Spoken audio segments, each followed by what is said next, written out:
In this video, we're going to cover how to manually generate a PO in Flxpoint.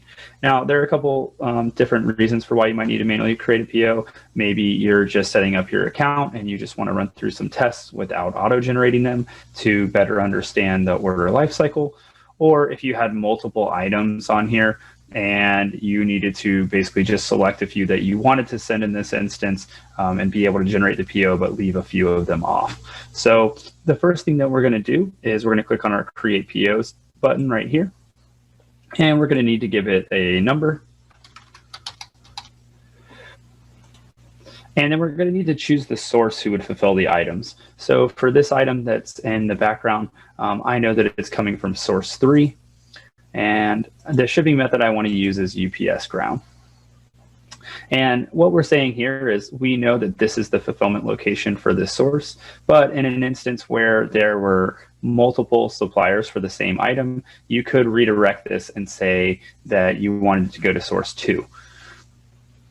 Here is just selecting our shipping method. So again, if we wanted to change what was assigned to it, if we had other options available, we could assign them, but in our instance, we only have the option of UPS ground. Once we've done that, we'll select the item that we want to send, and it will populate the details.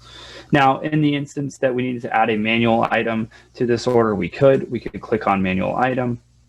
If there were multiples, and we could add an additional one or change something to better align with another source if we needed to. But for this instance, we're just going to use the already linked inventory. And then here, we can only send the quantity that is available. So if the order quantity is 1, we can then put in 1 for the order. Once we're done, we'll click Create POs, and our PO gets created here. Now that we've done that, we're going to walk through how to void a PO. So in the instance that you had auto-generate POs on, and this PO was generated for this source, source 3, and instead you know that you get a better rate right now from another source, what we could do is we can go to our Actions tab and click on Void. We can just say, better rate from source 2. And then what we can do, that we'll see that that PO has been voided. We could then create another manual PO here and send that to source 2, who we think is the better option in this instance.